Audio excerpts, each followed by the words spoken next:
right, coming to you live. Live. Sick as shit from the holidays. Sick in the head over here. Sick in the head. Sick of the goddamn government. That's what we're sick of.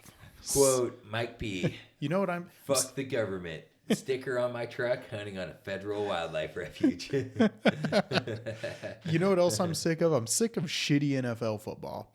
I just want to say, and we don't ever start off with football on this podcast, but the overtime NFL rules are such Trash. bullshit, man. They rob us of every good overtime game, man. That Redskins game should have been good. It was garbage. I totally agree. I feel like a lot of overtime games, if they just adopted a college overtime system, which I don't know why they wouldn't, I feel like it'd eliminate a lot of complaints people have with the overtime. NFL football is the only level of competitive football that can end in a tie. Yeah.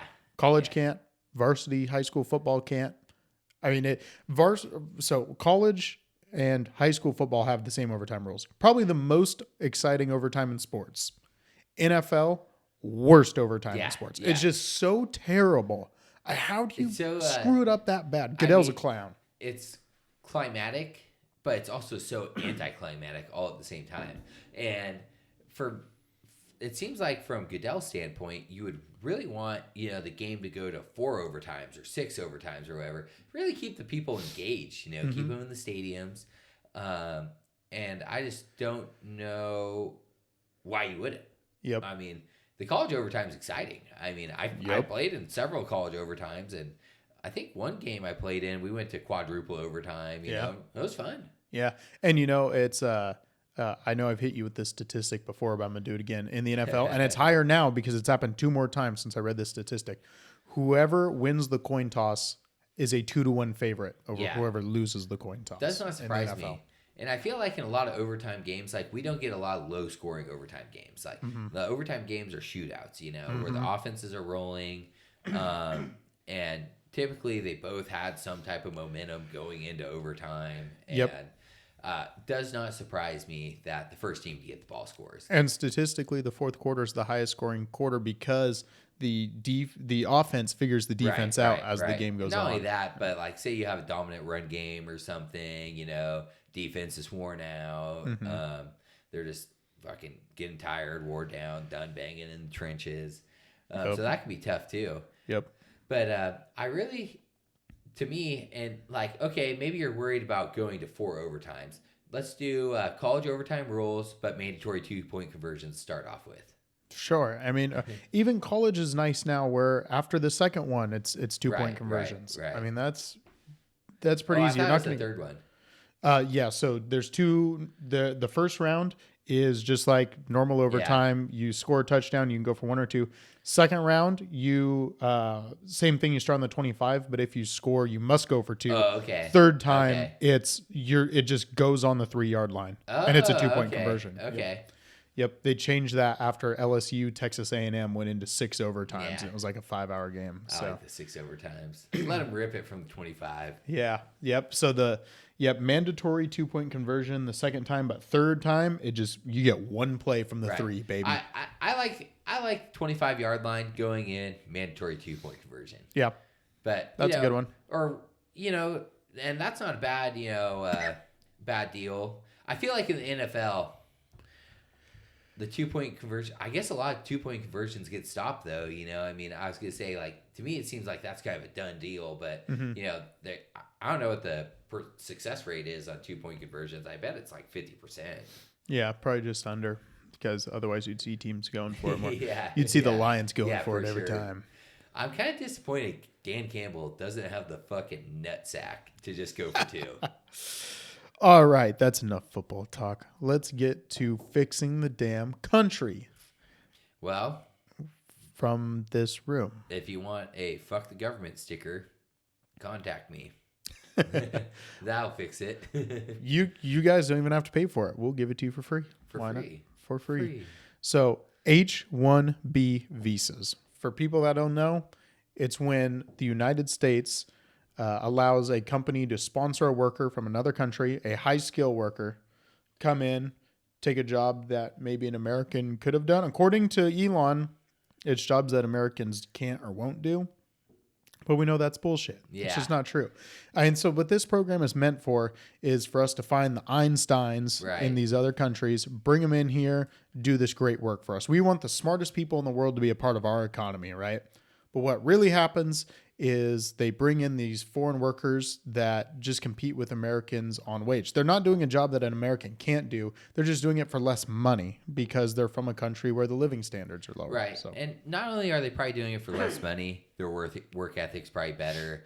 They Yep. probably don't want to work remote. They have no problem working in the office. You know, their Yep. commitment's going to be higher because they know like what they can lose and what they'd have to go back to. So I think it's a tough scenario. Like I'd like to see competitive workforce, you know, where maybe American employees are held to a higher standard, but I don't like just shipping in people to undercut them either, you know. Absolutely. Like, why undercut ourselves? Why absolutely. why are we going to employ people that aren't going to keep their money here? Exactly. Yeah. And that's why, just as a side note, we should be having a huge tax on remittances. People that are sending money outside of the country, that should be taxed really high. I mean, America should be first and foremost for Americans. Yeah. And I even talk about that with the local economy, you know, that we have here. Like just with our local town, they're hiring outside contractors to do public work contracts that, you know, are from the Bay Area, 3 hours away, 4 hours away. Mm-hmm. When we have contractors bidding on the same job, you know, they're 20 minutes away, 30 minutes away. So, you know, what's that breaking point of dollars, you know, to just let's keep our dollars here in our local economy than, you know, shipping them out somewhere else. Yeah. Even if it, you know, the bid is $5,000 higher. Let's keep the dollars local. So what? I feel my dad and I were talking about the other day, you know, like when you're bidding on like a local, you know, municipal community project, you know, you should give the contractors within 20 miles, you know, a 10% edge or something. Sure. Or, you know, so something like that. But, sure. I'd like to see that. But, you know, getting back to the original point, as much as I like to agree with Elon on a lot of things, you know, I think he wants cheaper, harder workers. Yeah. Yeah. And, you know, there's something to be said for, you know, what the point you made about these guys don't care about working from home. Elon had to lay off 80% of Twitter because they wanted to work from home. They wanted to censor people. Yeah. They had all this stuff. Whereas you just bring some guy over from India, he's going to be really smart. Yeah. He's going to work hard as shit. He doesn't care what political persuasions anyone has. This, that. He's whatever. This guy's here to work hard, man. I'll say this. We're making a lot of parts for a company in the Bay Area that may or may not be going out of business, but they pretty much just, for the most part, all the people we're dealing with are from India. And I don't know how long ago, you know, they speak English, like their accent's not terrible. They definitely have been living here, but they also go home and visit India on vacation. So there's some connection there. But those motherfuckers are sending emails at 9 or 10 o'clock at night, you know. They're calling me Saturday night asking me how parts are going, you know. There's just like, there's no boundaries on what's a working hour and what's not, you know. And for me, small business owner, hey, fuck it, I'm working too, you know. It ain't no thing, but it just kind of cracks me up because you don't get that commitment out of a standard fucking American-raised employee, you know. Yeah. Which is too bad, you know, because I think there are a lot of hardworking American, you know, guys out there and girls that do take a lot of these jobs, but they're not working at Facebook, you know. Yeah. The hardest working Americans are in construction, man. I was just going to say that. The guys putting in 80-hour weeks are doing blue-collar work, you know. Yep. And, I mean, there's exceptions to every rule there. But because I've hired my fair share of welders that are lazy motherfuckers, you know, got some of them right now. But I have the exact same thoughts myself. I know a lot more blue collar workers that are willing to just work 16 hours a day for 7 days or 14 days or 30 days or whatever it fucking takes to get paid than I do, you know, white collar workers. Yeah. Yeah. And, you know, it should just be those high leverage positions that we're using for this, you know, man. Those really good programmers, bring them in. is that a difference between hourly work versus salary? You know, like I'm just not familiar with salary pay at all. Like, are a lot of these people where Elon wants to bring in, are they salary people or are they hourly? Probably salary. They're probably I would hiring imagine, salary yeah, I'd guys. imagine they're salary Yeah. positions, you know? Yeah. So, you know, maybe we need to just set, I don't know, you get paid off what you get done, you know, or I don't know how that works in a tech world, you know, I'm just not familiar with it. I would imagine most of the, you know, that this program is actually fairly small. It's only 80,000 Yeah. people, but I'd imagine the vast majority of these guys don't need any more incentive to work hard. Right. They're Right. probably Well, all no, really no, smart, I'm hard working. talking just for like Americans, you know. Oh, I see. Doing piece work you know, for them. Or, you know, how do we even that playing field of just like, well, I'm going to work longer and harder than you are, you know, for the same amount of pay. Mm-hmm. What I'd also like to see too, you know, because Elon makes the point that he can't find Americans with the skills to do the jobs he's looking for. I'd like to see these tech companies invest more in the people we have here as far as training programs. You know, even Elon's got the money to start his own university, Right. train his workforce from the time they're, you know, coming out of high school. I'd love to see that. I'd say, Elon, welcome to the real world. We've trained I shouldn't say we've trained most of our employees. We've trained probably half our employees to do, you know, what we need them to do. Basically hired them with 0 to very few skills. Hired them based off of intellect and work ethic. Or in some cases, availability. Yeah, availability. That's a good one. And heartbeat. Less of a problem with political persuasion in the welding world, I'm guessing. Elon's got these people, you know, when he bought Twitter, he said that turns out you don't need tens of thousands of people to run Twitter if you're not running a global censorship operation. You probably don't have that problem in the welding world. No. But, you know, I get where he's coming from, and I think I totally agree. If he says he can't find American citizens to do what he needs them to do, train them to do what you need them to do. Sure. It's not an IQ issue. Americans are just as smart, probably smarter than people coming from all these other different parts of the world. Probably just not as hungry, you know. Sure.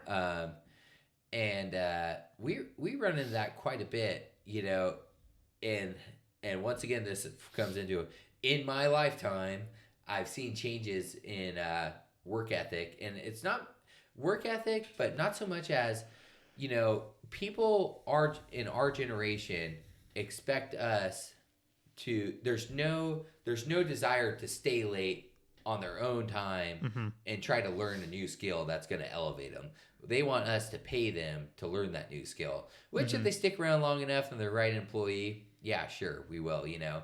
But there's the guys that work for us that get ahead, go home, and, you know, they're doing this because in my opinion, they're truly interested in what we're doing. But, you know, they're watching YouTube videos, they're Googling what we're doing, you know, or a lot of times my dad and I are staying late, dicking around for an hour or two after they're supposed to go home, and they just hang out and watch what we're working on, because usually what we're working on is the hard shit, you know, and they're kind of asking questions, seeing what we're doing, and, you know, so in my experience, those are the guys that get ahead and usually move on from us and find something better, you know.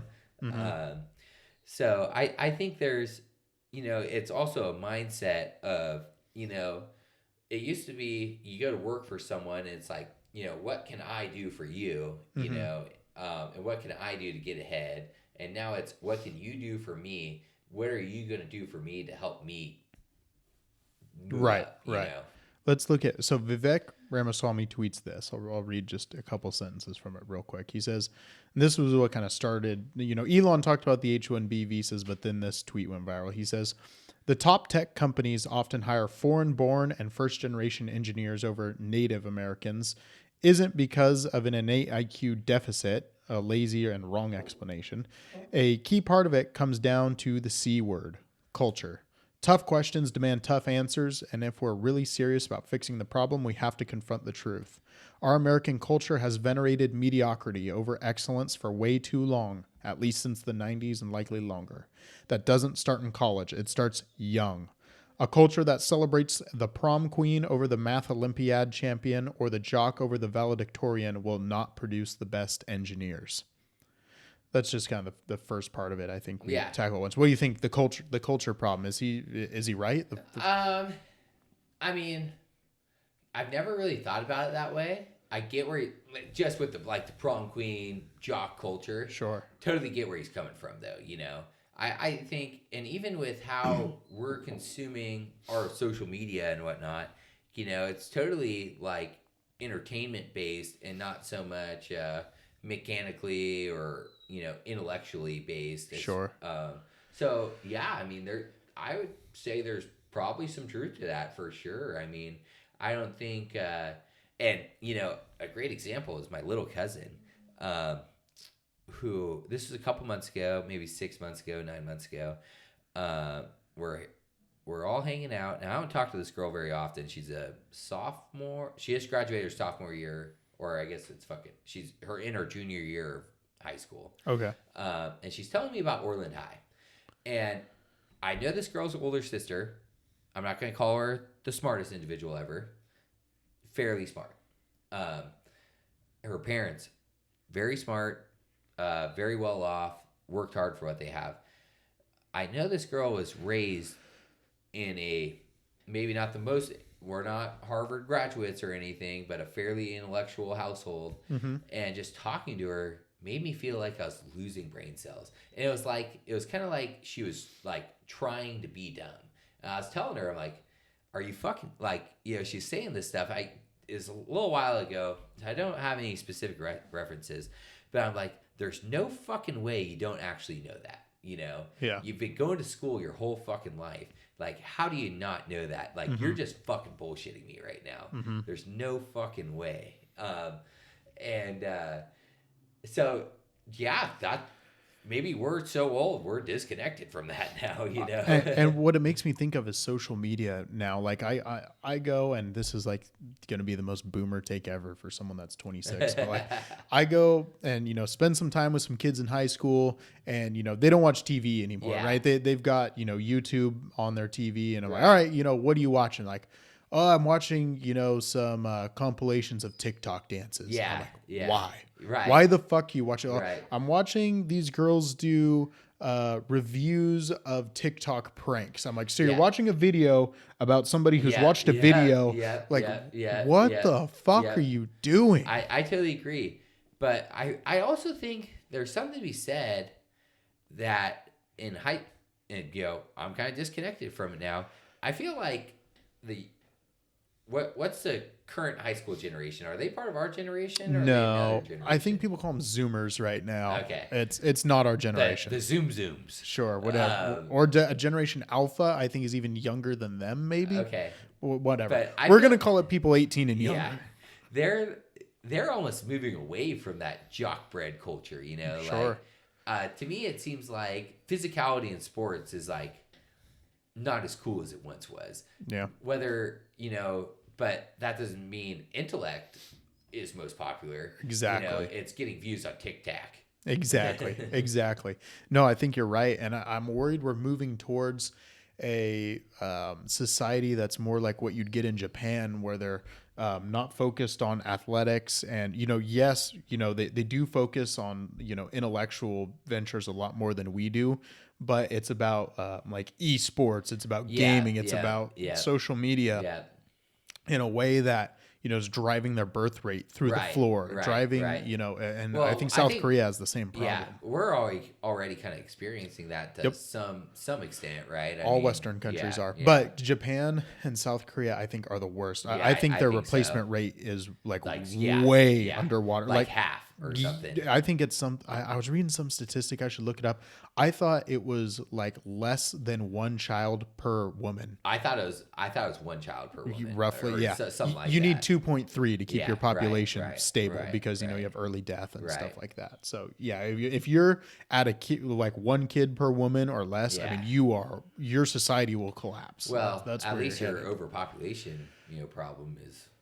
Japan never really had an overpopulation problem. Fuck, they got the most populated city in the world. I mean, yeah, that's true. Yeah, okay. That's true. Shithole. That's true. That's true.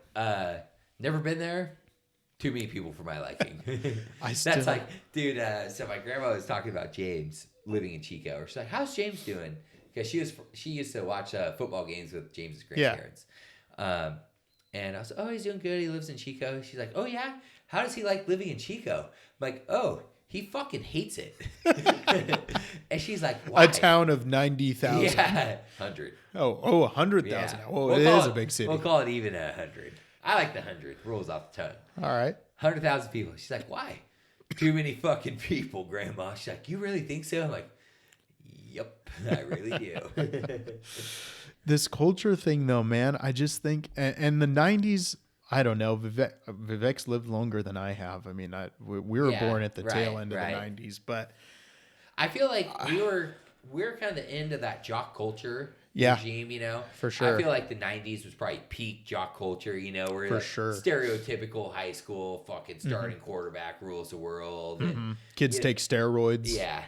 Ironically, when we were going through high school, the valedictorian star football player, you know, starting quarterback, one of the best academics in the school, you know, at least for my class. I'm trying to remember who was. My sister was my sister was a year behind you. My sister was salutatorian, you know, probably one of the best, if not the best, female athlete in her class. I mean, we have a unique situation though, going to such a small school. Yeah. Most schools with 1,000+ kids, the valedictorian is also not the best athlete in the school. That's pretty rare, but I do think that when you put it that way. there's definitely. I mean, Vivek's got a point though, right? I mean, no, I totally agree. I feel like there's definitely something to be said for idolizing the wrong things. And I think that also, you know, I don't know. I was going to say stems from our education system and like what we're highlighting but I was just going to make an argument for blue collar work, but you know, that's not really what he's talking about at all. I think it's got more to do with our culture at home. Yeah. I think it's got more to do with I the agree. family. It's got more to do here's my with take on social this. media. Yeah. So I wonder what the percentage today is of kids that have grown up on a farm than what the percentage of kids that grew up on a farm 30 years ago was. Because when you grew up on a farm, you're a small family farm, you know, because I feel like that used to be pretty common. Your small farming family, you know, it's kind of like on your truck that just broke. You know, they can't afford to fix the fucking truck, so they're going to take apart, figure out what's wrong. Like you not only did you have responsibilities that you had to get done to ensure that your family has food on the table, and on a farm, there's no like putting shit off for a week. You know, it's got to fucking get done. And it's like something breaks, pre-YouTube, pre-internet, you know, you're figuring out yourself. Like now when something breaks, and I'm in the same boat, I fix broken stuff pretty much all day, every day. YouTube, or maybe not YouTube, Google is my best friend figuring stuff out. Both are great. Yeah, both are great. I watch or look up a lot of stuff on the internet for stuff that's broken and how to fix it. 30 years ago, you didn't have that, and you just had to figure it out yourself, you know? So I think there's something to be said for that. The loss of kind of like the growing up on a farm, just that building the work ethic, striving to be self-sufficient, having some competence to be able to problem solve, you know. I think problem solving is a big problem, and I see that with my young workers, even some of my middle-aged workers. There's no effort to problem solve, you know. It's just a fucking, you know, they're looking at something, it's like, duh, you know, there's no. That's why Teacher help me. Exactly. Teacher help me. That's why I'm their boss and they work for me. You know, the only difference is I can solve problems and I'm motivated enough to figure out, you know, why something went wrong, or, you know, if it's not evidently apparent, what is wrong. You know, and a lot of the times I'm dealing with guys that have been doing the same thing for, you know, 40 years longer than I have. There's no justification on their end for why I should know more than they do. Quick tangent on that, because this is something I think about often, of like what separates, you know, the manager from, you know, the worker that's under them. And I think I've got it down to like two really basic things. Like if you're a worker in a company and you want to move up to be a manager, you need to be able to do two things. That's one is find problems where they haven't been pointed out to you. Yeah. That's a big one. Yeah. And two, solve a problem by yourself, / if there is no tool to fix a problem, build the tool to fix the problem. Yeah. Like that, I like agree. having that one extra step of, okay, I need X to solve Y. Let me go create, build, figure out X, and then solve Y. Yeah. Like that 2-step process is huge. Yeah, And I manager totally agree. must Yeah, be able to do I that. totally agree. And my best employee right now, arguably one of the best employees we've ever had, is that guy. That's why we're paying him more money than we've ever paid anyone. More than I thought we'd be paying, ever would be paying someone in the next, 5 years, 10 years. Who knows what the dollar's going to do. But this guy's been so mentally nice to talk to, just in the sense of you're telling him something, and it's you can actually realize he's understanding what you're talking about. Or I go over and talk to this guy. He's like, yeah, I realized this was wrong, so I did this and I fixed that, and generally I just have to get this guy going in the right direction, and he figures it out from there. Sure. And as an employer, that's so nice. But this guy, he's been a manager before. Sure. He's ran his own crews. He's done that. Not his favorite thing to do, which is kind of one of the reasons he's working for us now. He doesn't really want that. He didn't really like the managerial role. Sure. Makes sense. But he can fucking do it. Now I'll tell you that much. And I think the problem solving is a big thing that we're not teaching kids to do. And there's not. It is the teacher help me. And maybe that's that's a transition of when your kid's not doing well in school, blaming your kid and not blaming the teacher and not blaming the kid. It's a big problem. Comes some shit like that. Not holding yourself to an expectation at home.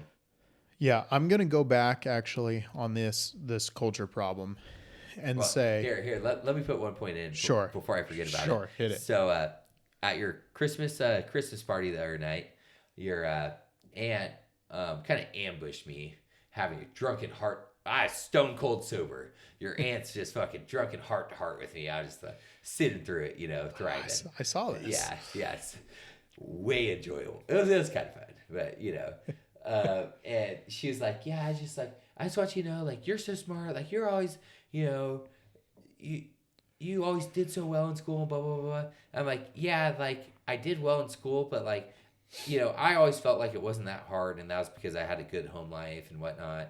But I was also raised with the expectation to do well, Like I always had like my mental bar was always like, I'm gonna be the best, and I never had an expectation of I'm just gonna pass. I'm just gonna skate to get by, So I think that has a lot to do with it too. I think that's Vivek's point, is that a lot of these Asian cultures and the Indian culture, these parents raise their kids with this really high bar, these really high expectations. But I think the big point is why they do that.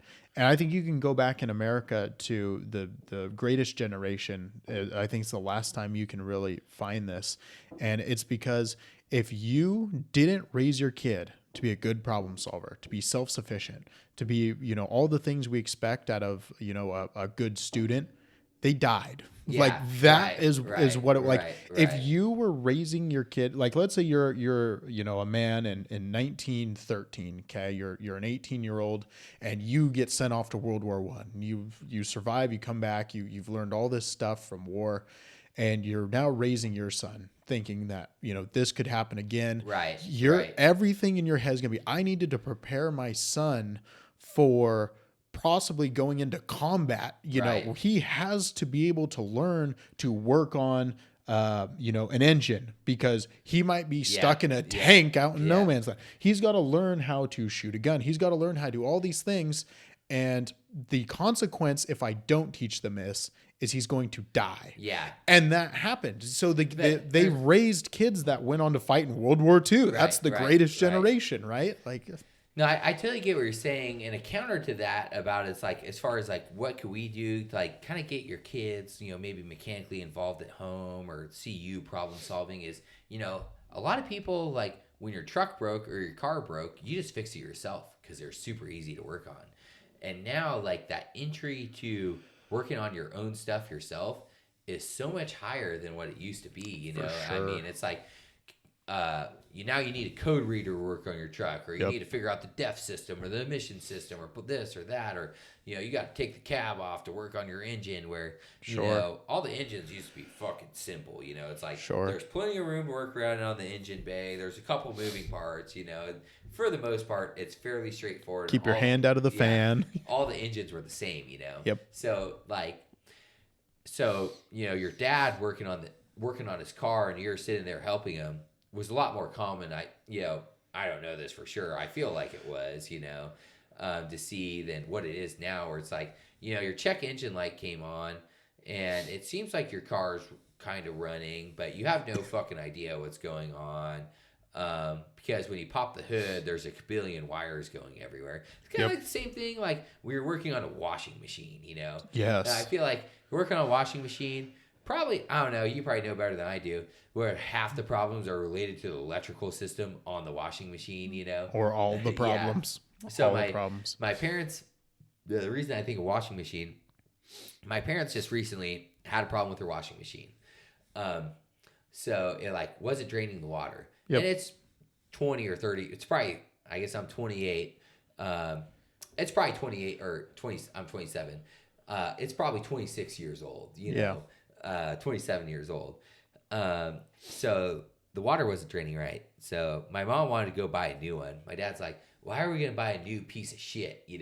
They added all these electronics on it, just made it impossible to actually fix yourself. So he tipped that fucking thing over, realized the water pump went bad, ordered a new water pump, put it on there, and now the washing machine works again. It's almost always what it is. Yeah. So, there's something to be said for that too. But we're not doing that anymore, I think though, yes, all of that is true.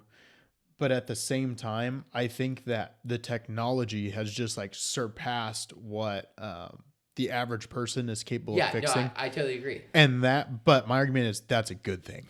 Yeah. Until you raise a generation that can't figure out problems. Yeah. But we should be teaching them problem solving in other ways, eventually, I'm trying to think of a piece of technology that this is more applicable to. Horses might be a good one. If my grandpa looked back and we're not teaching kids to ride horses anymore, what the hell are we gonna do? Blah blah, all this shit. You'd look, okay, grandpa, get to bed. Come on, get in the car. Shut up. Eventually, they're gonna look at us and say, fix a car? Why the hell would I fix a car? Someone, I can pay someone to do it just as cheap, or I get a new one or disposable. Maybe it's not. So I'll relate it to you this way. When you're going to engineering school, chances are you're not going to use anything you learned in school. You're just learning how to solve problems. Yeah, I could see that. So working on your car, working on your washing machine, you're just solving problems. I could see that. Maybe not maybe you gain a mechanical understanding of some things, but you're just learning, complex problem solving. Learn how to think for yourself a little bit. To finish the car point, though, I would say it's probably a good thing cars aren't metal death traps now that, get 5 miles a gallon. It's just I have mixed feelings about it. Just because I've rebuilt a couple different car engines or diesel engines and whatnot. And I think there is something to be said to be able to do it yourself. And I think especially when it comes to farmers and their equipment, I don't think anyone gets shafted more when it comes to modernization of ag or equipment than farmers. And in a lot of ways, it is good, yes, but in some other ways, it's bad because now when a combine breaks and it's an electrical problem, there's no fucking way the farmer guy's fixing it himself. Yep. He's waiting on the John Deere dealer who's going to charge him whatever the fuck he wants. Same thing with the orchard equipment. Yep. I'm sure when a shaker breaks, some things you can fix yourself. A lot of things you're taking it to the tractor dealer. Yep, most things. Yeah, or you're having the mobile mechanic come out and fix it. And so I don't know. There's just if you zoom out though, it's better. It is, but farming has only gotten more efficient since, well, number one, since the beginning of farming, Yeah, right. but especially if you look at the last 100 years, the invention of the tractor, kind of Yeah. number one. Farming has only gotten more and more efficient, and it's the equipment that's being used is more and more specialized, I agree. I agree. and that But is the a good thing for efficiency. but the price of entry is so much higher. Yeah, you will see consolidation. Yeah, then you get these fucking corporate farms that don't actually give a fuck about the land. They're just all about making money, and there's no pride in their family operation. I was thinking about this earlier because I'm writing an essay on this right now, actually, and we're going to turn it into an episode. But I was thinking about this because around here, like a 12,000 acre farm, that's pretty big, right? Yeah. So I was doing some research. Farms weren't any smaller in the 1800s. They had 12,000 acre plantations even back then. Yeah. They didn't give a shit about the land then. They didn't give. I mean, I don't know it's about not that. any different, really. I would argue that. You think so? Yeah, for sure. They had slaves. That wasn't good. Well, I'm not talking 1800s, maybe 1900s. Oh, I'm talking I'm talking pre-tractor Yeah. essentially. I'm talking small dairy farms on every block. Yeah. They probably cared about their animals more. I'm thinking more like orchards, Yeah. trees, cotton, but especially But if look you're what talking East Coast cotton. look at what the orchards have done to our local water table. Is it drought related? Yeah. Yeah, because we But- can drill wells. Yeah. But we never had a need to drill a well 1,000 feet deep before. And look at the Sacramento River. If you look at the river flow from or was it from the bridge in Corning, Woodson. Bridge? If you look at the river flow from Woodson Bridge to Ord Bend, it's like half. Mm-hmm. And that's probably what 20 or 30 miles. Yeah. Half the fucking river, and a lot of it's going down south. Yeah. In the canal. Yep. But a lot of it's getting pumped straight out of the fucking river. Yep. But people also used to starve to death. Yeah. There's There's pros and cons, but I don't think the mega corporatization of farming is a good thing. Yeah, I would say I'm gonna find the statistics on it. I'm gonna look it up. But if I had to guess, the amount of owners, like who owns the amount of people who own X amount of acres, I bet it's not any more consolidated than it used to be. Because you used to have huge farms, like huge, massive corporate and state farms on the East Coast. Yeah. Like in the Civil War era, Right. and that was Maybe I'm limiting myself to the last 50 years, last 100 years, maybe a little bit more modern. Less, a little bit more people than there's 1 million people living in California, and each one has a golden paradise. Yeah. Yeah. It's interesting. I'm doing a whole episode on agricultural subsidies. Yeah, because a lot of these corporate farms locally, it doesn't even matter if they make money growing their crop. Mm-hmm. I mean, look at where you work for. Yep. That's just a moot fucking point. It's a land game. Yeah, which is Of course. not good for anyone besides the people in the land game. Yeah, it's not or if you're selling a small farm, you like it, but that's not consolidation's not a good thing. Yeah. Consolidation of any industry Yeah, is have you not ever a good heard thing. Monopoly? And it should be stopped. Well, and that's actually the point I was going to just kind of circle back to the H1B Visa thing, because the H1Bs, because I did have one more point of this. If you bring these really highly skilled, smart people into the country, theoretically we should all benefit, right? Because they create a better product for cheaper. Right. The problem is, though, these tech companies are cartels. They're monopolies. So, and if they bring some genius engineer over from, let's say, South Korea to work on the iPhone, and he makes this great improvement, Apple doesn't lower the cost of the iPhone. They just make more in profits. They're cartels, man. So the taxpayer doesn't benefit anything from this Visa program unless you start breaking up these just massive monopolies. Yeah. Which is kind of interesting. Just a thought of, Gavin Newsom, as far as breaking up these monopolies. Because would you say Tesla kind of has a monopoly on the EV market currently? Not yet, because I think in order to, this isn't the technical definition, but for me, in order to be like a true monopoly, you need to start exhibiting market power. Yeah. Like buying up your competitors, right, destroy, right. patents. He doesn't do any patents. He hasn't bought any competitors. Right. He hasn't put I anybody get out of what you're saying. business. I That get what you're saying. I think you got to throw your weight But around to be a monopoly. So what do you feel about the alleged rumors of Gavin Newsom doing a tax credit deal in California for electric vehicles, but excluding Tesla It's a total political play. for a more competitive market? It's such bullshit. But I mean, Tesla is established. Tesla. We should get more car manufacturers in the electric market game, so Tesla can't control it.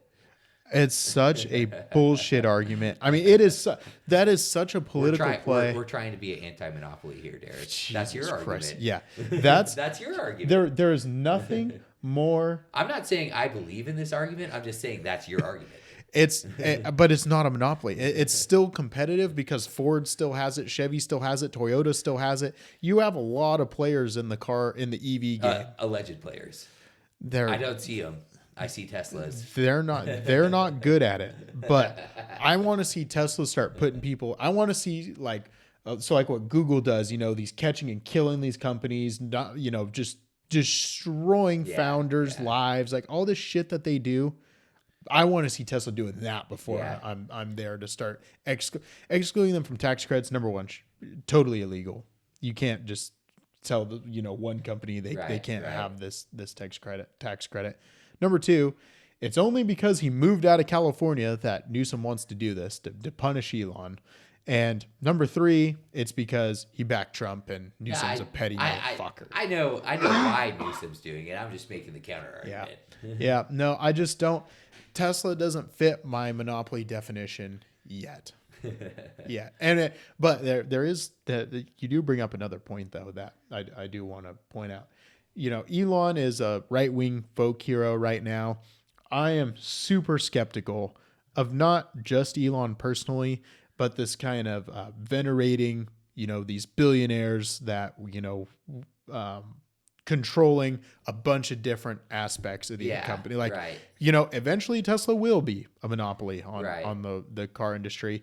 A billionaire just like dominating a social media company, a billionaire like making a huge difference in an election. None of that stuff is good. And Elon is our friend today, and he might be our friend in 5 years. Yeah. He might not be our friend in 20 years. No, I agree. I think there's something to be said for giving an individual too much power, It's not good. No. It's not a good thing. But, I mean, you can almost make the same argument for Bezos fucking owning, the Washington Post, Yep. I mean, is he sure. less public about it? For sure, But yep. I totally agree. If anyone read the Washington Post, I'd be more upset about it. Yeah. Also true, if Bezos wasn't completely ineffective and somewhat kissing the ring, right now, like the Washington Post didn't endorse Kamala Harris because Bezos' other company, Blue Origin, has a bunch of government contracts up. Right. So he said sorry. Yeah. He bet on the right horse, though. Good for him. He wanted to get in good with Trump, and he did it. So. I totally agree, though. Kind of idolizing a billionaire, and that's where some of these liberal arguments do, I think, have some basis. It's like, Elon's becoming this huge political figure now, and as much as I like Elon, and I think he really wants best for humanity, like I think he actually wants what's best for humanity, probably more than what most people do. In 10 years or 20 years, he might decide what's best for humanity is for him to just run the world. Sure. Or, Sure. Everyone's got a Tesla robot in their home, and who's going to tell them different, So here's like a fun thought experiment, right? You have hundreds of billions of dollars, right? You're like, you know what? I could create utopia. Why not? So you hire your own personal military, and you go take over some countries that, have no real military or anything. Like most countries don't even have a navy. They barely have a military. He could go to Africa and conquer, half the continent and just make himself emperor, that's enough wealth where he could do that with a fraction Yeah, for of the sure. money. And For sure. that's kind of scary. I don't Yeah, know. yeah. I don't like But I that. guess, I mean, there's probably been people that could have done that, maybe not so publicly, but for a while, I Well, mean, that's what they used to do in like yeah, most of human history. yeah, That's like yeah, all of Roman yeah. history is just rich I, guys. I do like your arguments on the corporate farms is kind of interesting in the sense of in the 1800s, there used to be all these like massive farms. Yeah. But what was our population of the U.S., then versus now? Tiny. Tiny. Everyone owned fucking land. Tiny. Well, everyone is, I don't know about everyone. Okay. Everyone the law can see. Yeah. I moved to Montana and became the landowner of 1,000 acres. Yeah. Yeah. No, I think I'm going to do more research on it. I think it's just such an interesting topic, To me, it's kind of a but I've never when I talk about corporate farming, I've never really thought about that far back in history. I always just kind of think recently, like maybe last 100 years or so. And you can take it as far back as you want. Agriculture is the oldest industry in the world. You can Right. go back to the Middle Ages. Agriculture completely consolidated. Yeah. The king owned everything. Yeah. He was the CEO. Right. All the people worked for him, and Right. he owned all the land. Right. I mean that has been a theme throughout history. Yeah. Now I get what you're saying for sure. Doesn't mean it's a good thing. No, I don't. I don't think it is a good thing, but I wouldn't say it's gotten any worse. I would say maybe at least locally. Maybe per capita. Locally, and I don't know. I wouldn't even say locally because my friend in North Dakota says the same thing. And they own a big farm. Yeah. But it's small on a corporate farming scale. You Yeah. know? I mean, it's a lot of North Dakota acres, but I think in their area, corporate investment farming is not nearly as big of a thing as it is around here. Mm-hmm. Just because the profit margins aren't as high, Mm-hmm. land's not worth as much. But to me, it just seems like if you got a guy like Frankie, who really needs his 300 acres to produce, he's going to care for that property more than, the guys that are just working it. Yep. Like you can't tell me most of the guys that Capay Farms care more about the land than Frankie Booth cares about his land. It's completely true. If you look at it, the macroeconomic perspective, though, I'm curious. When you have your bag of blue diamond almonds, does it make a difference? Yeah. I don't know if it does. Like culturally, it does. And I think what you're making is a really good point. Like not everything is an economics argument. Right. Like just culturally, it makes a lot of sense for us to have small farmers. Right. People who own the land. We don't want to be a renter society. Right, Like we want right. people to own the land. Well, not only that, but just from a pure, just farming level, caring for the soil. Mm-hmm. I feel like Mm-hmm. the farming's gotten so efficient and so business-like. It's not Mm-hmm. necessarily good for the wildlife or the actual land itself. Mm-hmm. A big example is rice fields. Mm-hmm. They've gotten so, and rice is not really a corporate farming thing. Right. But they've gotten so efficient at it, they've pretty much destroyed the wild pheasant population. Yep. And a lot of that's going away from row crops to orchards as well. But if you look at the rice fields, if you see some old, there's not too many left, but if you find some old rice fields, they're all wavy. Yep. They're built on different plateaus. They're a lot smaller than what they are now. Mm-hmm. And the combines were a lot smaller. They're a lot more inefficient. They weren't just perfectly straight fucking lines on a perfectly flat plane. Done by GPS. Yep. Yeah, done by GPS. And so there used to be a lot more like rice left in the field for ducks and geese and pheasants. But there used to be a lot more cover left in the fields for those animals too. Mm-hmm. What I'd kind of be interested in is from a chemical standpoint, what we're doing, because just talking to my dad and the chemicals they used on his family farm when he was a kid, it made it sound pretty fucked up. Yeah. But I don't know if we've gotten any better. I don't think so. So I think there's something to be said for that too. And maybe that's not so much of a corporate farming versus small farming aspect, but just trying to do what's right for your property. Yep. Yeah. Right. But I believe if you're a small farmer, who really needs that property, no other income stream, you're going to care more about doing what's right for the property than so your kids can inherit it and their kids can inherit it than some guy that's just fucking making his $18 an hour, working his salary job at some, it's a job, Yep. I make this argument for residential housing, that if we were to do the most economically efficient thing, we would have these, massive corporate landlords and, everyone's a renter. Right, They right. professionally care for all the properties. We all live in apartments. That sounds like communist Yeah, hell. yeah, yeah. That just because you can make an economic argument for it Right, doesn't make it right. We right, want people owning property in their communities. It gives them more stake in the community. right. It makes them care more. It makes them feel more fulfilled. I mean, Yeah. it's the American dream. That's what we want to go for. And that's not an economic No, argument, and it shouldn't be. I totally agree. And yeah, I just kind of hate to see it, And a lot of people that we've done work for years are just, they just can't afford to do it. They can't afford the price of entry anymore. They Yep. can't, not even entry. They just can't afford the price to keep going. In farming, you're talking? Yeah, in farming. Yep. Um, Yep. There's this thing called, there's this phenomenon called the Pareto distribution, which is kind of they call it a natural law. I hate that term, but it essentially says that like everything trends towards monopoly. mm-hmm. So if you were to just like do Which this, I could totally see, Yeah. I mean, so like if you look at like you're going into the rainforest, like the tallest tree, blocks out the sun, and then, all the foliage, everything underneath, dies out, Right, and then it right. just grows taller, and then Right, shades more, right. and so on and so forth.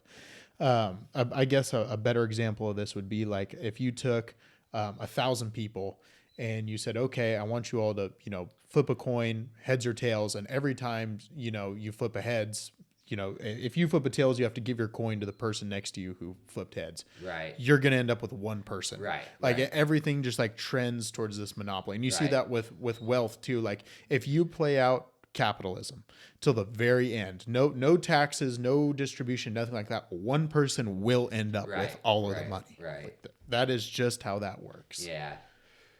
Yeah. It's a law in physics too, right? Like the black hole, sucks everything in around it. The more it Yeah. sucks in, the bigger Yeah. it gets. Yeah. Yeah. You see it in a lot of different, Intriguing problems. a lot of different natural circumstances this distribution shows up in. So, Fuckers. yep. But if you look at, farming, and again, I'm going to come up with more statistics on this. It is the oldest industry. And so it's been going on for thousands and thousands of years. It still hasn't consolidated in any way where you would call someone a national farmer. No, I agree. I can't think of one name that I'm like, yeah, they're the Walmart of farming. No one even close. Maybe meat processing. Yeah, if you're talking like a meat packer, but not. That's just there's 4 meat packers, but there are a lot of like feedlots and stuff. Yeah. No, I get what you're saying. I don't think we'll we're ever get more it that way. impacted about it locally than maybe statewide than most people in the country are, which really pisses me off. I don't think we'll ever get there. I don't think agriculture will ever be really consolidated. I don't think we'll get there. Well, maybe not on a national level. Maybe not even on a. I don't think we're ever going to get to a point where there's one company just controlling all the state's farming. Yeah. It's too diversified. Yep. And most agriculture is too diversified, but Too localized. Yeah, too localized, and but we are trending locally towards that. I mean, and even some of the big guys can go out. Then the only one that can afford to buy the big guys is a bigger guy. What you might see though, I mean, this does happen in some other industries. Trees, I don't think it happens as much, but you could see a big conglomerate fall and just peace out to all its neighbors. Yeah. It can collapse. Right. Well, we've seen that happen within the past year in the orchard thing. I mean, maybe not peace out, but collapse. Yes. And I'm not sure. There's a big corporate farm down south that. Or 2 of them, I think, that went bankrupt. Now, I'm not sure if they've like sold the property, or I'm just not familiar with Central California farming. I'm kind of curious on what happened to the land. Like I have to imagine some small landowners didn't buy it, but maybe they bought some parcels. I know what you're talking about. Like a 20,000 acre Yeah, ranch yeah. went down. Then 'cause they like were another 10,000 levered. acre ranch or something. Yeah. Yeah. I'll have to look it up. That's, But I don't know what happened. I just know they're auctioning off all their equipment and shit. But I tell you what you're saying. I mean, even like the orchard equipment manufacturing, specialized equipment manufacturing, basically trending towards a fucking 3 conglomerate monopoly on everything. manufacturing consolidates way faster Yeah. than agriculture does. You can see that across, all sorts of different states Right. and sub industries and stuff. Manufacturing is easy to consolidate, and Yeah. it makes sense why, right? Like, it doesn't matter what the weather is for manufacturing, Yeah. like as opposed to farming. Right. No, I totally agree. And which is kind of interesting, I guess, in the sense of it's not like in manufacturing. I mean, bigger you get, the more equipment you can buy, the more you keep in house, the more efficient you get. But I guess you can kind of make that argument for anything where you're really producing something. I don't know. There's a big factor when it comes to market consolidation that I think is so simple it goes overlooked. We talk about this a lot in the compost industry, but it is nearly impossible to consolidate a market where the value to volume ratio is really, really low. Yeah, for sure. So like if you're producing something that, is 1 pound and it costs $1,000, you could ship it all over the world. Yeah. But if you're doing almonds where it's $2 a pound, you're not going to consolidate that industry. Yeah. It costs too much to ship it around and consolidate. Well, like it's just, you can't do it. But we do ship the almonds all over the world. But here's what Processed. I'm saying. Yeah, there you go. There you go. But you can't just have one farm. You can't like ship all of the almonds in California to one hauler. It just. I guess it'd be kind of more like, and really our welding shop, fits that niche, of like, the equipment we do build is, kind of low dollar equipment that's really not worth transporting anywhere, Yep. So it's hard for you to ship it to Spain, but it's hard for China to ship it here. Yeah. So it's a double-edged sword. Yeah, for sure. And like kind of doing the repair work and whatnot, you're not going to drive 4 hours to have a 1 hour job done. Exactly. Kind of stuff like that. So no, I totally agree with that. I mean, I guess the counter argument to that would be, one farm can own 3 haulers. You could. Like the place my cousin's working for, I forget what it's called. It's something farms, but they have like 3 separate entities. They have the farming, then the hauler, then the sheller. I think are all like 3 different companies or something, or it's like a flavor line or some fucking shit. So I guess you kind of have like, it's the same company. It's like EcoShell to Crane. Like EcoShell's its own company, but it's part of Crane. Don't know how that all works out, but maybe you have 3 EcoShells down the valley. But no, I totally get what you mean. Like you're not going to ship a yard of compost fucking 4 hours away, you know? Yeah, or you're not shipping it to Mexico or Canada. Right. Yeah, exactly. Not if you live in Northern California. No, the old local demand constrictions. Bastards. Got anything else for us before we wrap this puppy up? No, the usual. Fuck the government. Work harder. Be smarter. Stop letting Indians and... I guess I never clarified here. We're talking about like Asians and Indians. We're not talking about like Vivek Ramaswamy, like born here in the United States, like an American citizen of like Indian descent. Yeah. We're talking like, don't allow these people from other countries to come in and outcompete you. Work harder. To get after it, from man. a different country, brought in just not, I don't want to say take your job, to do your job better than you're going to do it. Yep. Let's have some pride in what we do, damn it. More pride, more self-responsibility, be less comfortable. I like it. Be less comfortable. That's a good one to end it on. Let's go. Get comfortable being uncomfortable. All right. Bye, everybody.